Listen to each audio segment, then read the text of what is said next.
dance in a smile. Love and compassion hand in hand. Forgiveness helps us understand.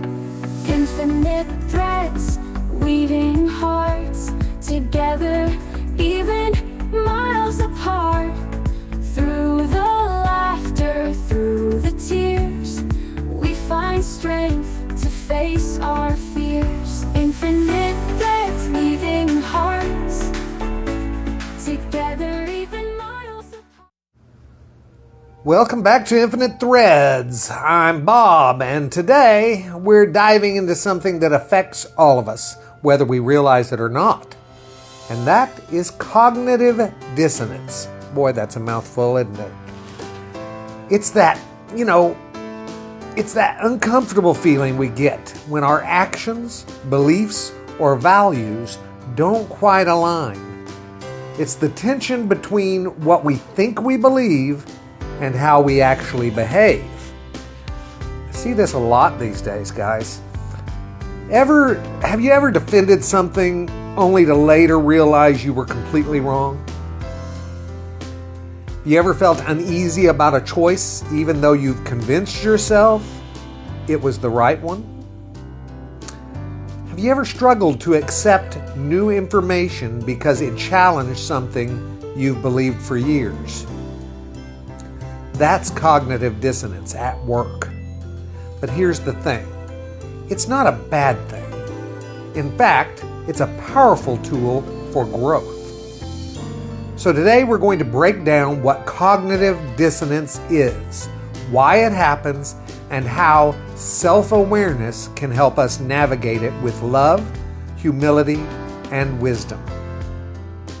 Cognitive dissonance is that psychological stress we feel when we hold two conflicting beliefs, or when our actions don't align with our values. The term was coined by psychologist Leon Festinger in 1957.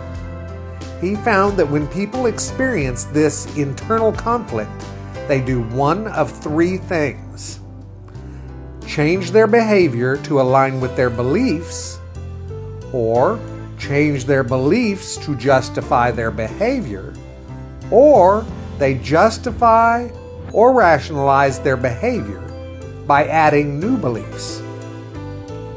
Let's look at some real-world examples of how this plays out. One would be smoking and health awareness. A classic example is smoking. A smoker might know deep down that smoking is harmful to their health, but because they enjoy it, they experience dissonance. To reduce this discomfort, they might convince themselves that the studies are exaggerated, or tell themselves, "I'll quit eventually." Think of examples like that one grandparent who smoked for 90 years and was fine. They'll put that in their head. They'll focus on examples where something worked differently than the norm. Instead of changing the behavior, quitting smoking, they adjust their beliefs to avoid discomfort. Ever stayed in a bad relationship or a bad job, or maybe just a project longer than you should have because you already invested so much time or money? That's cognitive dissonance. You know it's not working, but leaving means admitting you were wrong. So instead, you justify staying. Maybe it'll get better. Very rarely. We see this every day. When faced with evidence that contradicts deeply held beliefs, people often double down rather than reassess. Why? Because changing beliefs is uncomfortable and it threatens our sense of identity. This is why discussions about politics, that's the big one, guys, religion too, or ethics can become so heated. People don't just debate facts, they defend their sense of self. How cognitive dissonance affects personal growth, that's the question. Here's the key. Cognitive dissonance isn't a bad thing. It's a sign that growth is possible. Think of it like a mental alarm system. When we feel that tension, it's a signal that something needs to be examined. It's an opportunity to question our beliefs with humility, realign our actions with our values, break free from unhealthy justifications, and truly live in integrity. But that only happens if we have self-awareness, which I think people are lacking a lot of these days. Developing self-awareness to overcome cognitive dissonance is something very important. Self-awareness is the ability to step back, examine our thoughts and actions objectively, and being honest with ourselves. Very rare with humans, but we can do it. Here's how to strengthen it. Embrace discomfort instead of avoiding it. When something makes you uncomfortable, pause and ask yourself, why do I feel defensive about this? Am I rejecting new information because it's false or because it challenges me? What if I allow myself to sit with this discomfort instead of running from it? Exactly. Use the opportunity when you feel that discomfort, recognize it, and then ask yourself those questions. That would be an amazing thing if people would start doing that. Questioning your own beliefs. Yes, even the ones you love. It's easy to question others, but how often do we question ourselves? Are my beliefs shaped by truth or just tradition? Am I holding on to something because it's right or because it's familiar? Being wrong isn't a failure. It's a chance to grow. So take notice when you make excuses and stop and think.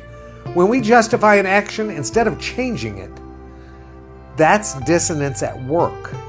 Do you ever find yourself making excuses for someone else's bad behavior?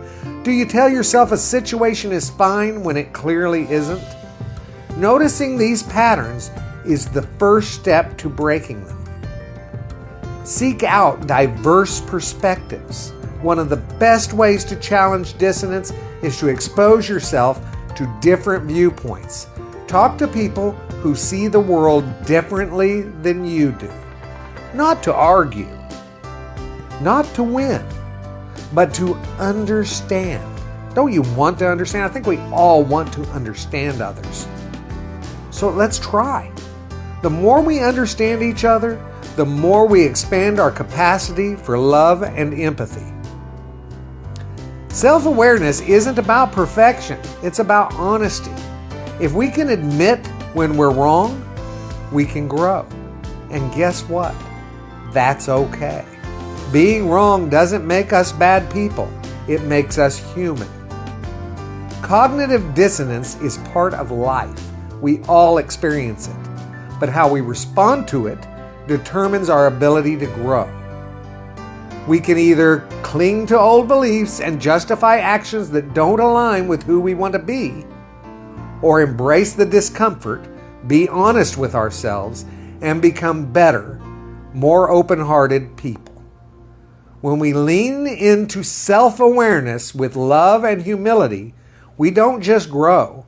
We help create a world that is more compassionate, understanding, and connected.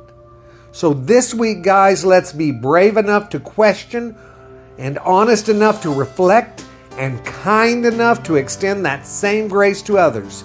Because in the end, love isn't about always being right. It's about being willing to grow. Until next time, keep loving, keep learning, and keep making those ripples, guys. I love you all very, very, very much. And you know what I need you to do. Go pass that on. Later, Gators.